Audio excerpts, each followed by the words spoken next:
Welcome to Rank Anything.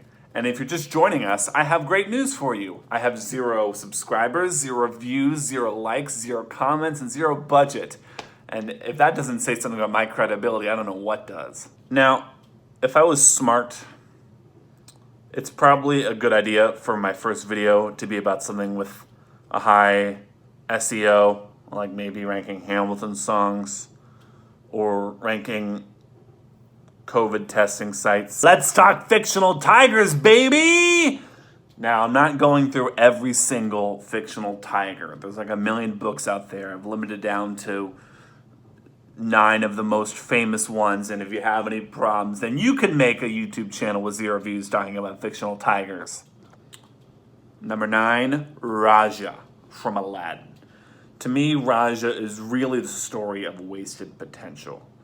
90s Disney movies, you had so much of the animal sidekick.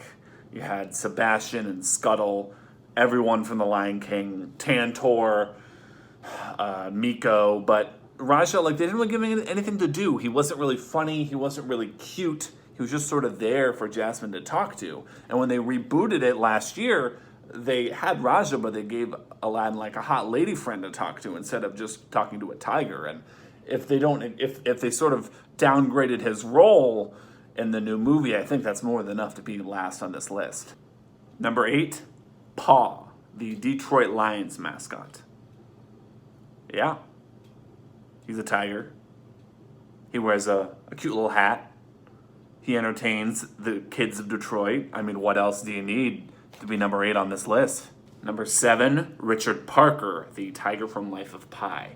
Now, if I was ranking fictional tiger adaptations or fictional tiger stories, then I think Life of Pi would be high on the list because so much of it says about the relationship between the boy and his tiger, so much that it says about spirituality and philosophy. But as a character, he's just a tiger.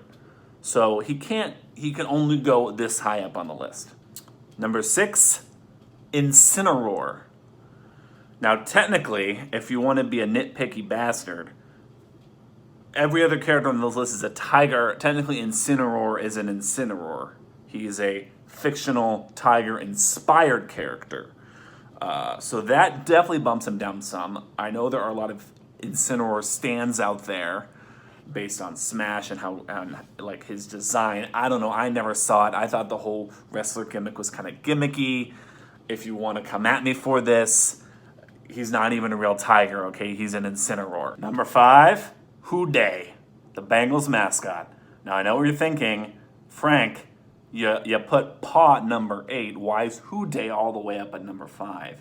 And what I would say is who they think gonna beat them Bengals? Joe Burrow, baby. Number 4, Tony the Tiger. We are entering into top tier tigers, ladies and gentlemen. Now, I don't eat Frosted Flakes because I'm not a loser, but Tony is probably the iconic cereal mascot. Everyone else in that realm is kind of a lunatic between the Trix Rabbit and the Cuckoo for Cocoa Puffs bird. He's the one that's almost an icon. The commercials were great. I mean, he's the one that all the kids looked up to. To me, he's not higher. A little generic for my tastes, and I don't believe in cereal. Number 3, Shere Khan. Now, Shere Khan's had a lot of adaptations over the years between the original novel and the most recent portrayal by Idris Elba.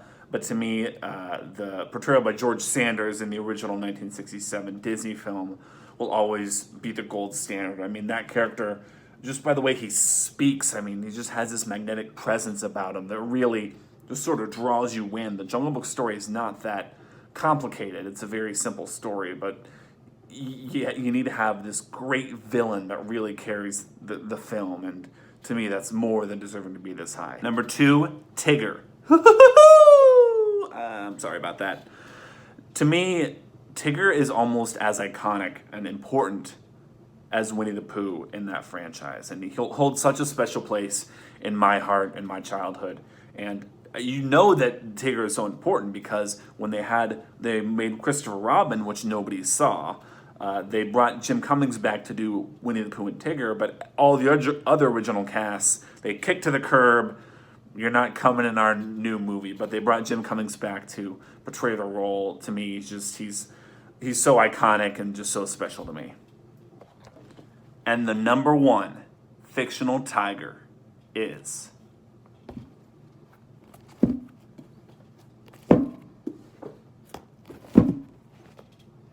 Hobbs. And to me, what really solidifies this as number one is that Bill Watterson has said he is going to keep Calvin and Hobbes in comic form. He's not going to throw in any adaptations. It would have been so easy for him to do the Garfield route and have an animated movie with Kevin Hart voicing Hobbes and, you know, a little kid being Calvin. It would have been so easy that, but he didn't sell out. He's keeping these comics in their traditional format, and to me, it's just such a special part of my childhood. Seriously, Calvin and Hobbes, it bridges together, you know, being a kid again, but also like philosophy and humor all packaged together. If you haven't read them, I definitely would recommend. And that's the list. I'm sure I didn't leave off anyone important. Yeah, I think I got everyone. If you watch this video, God bless you for it. And next week we are covering Governors of North Dakota. See you then.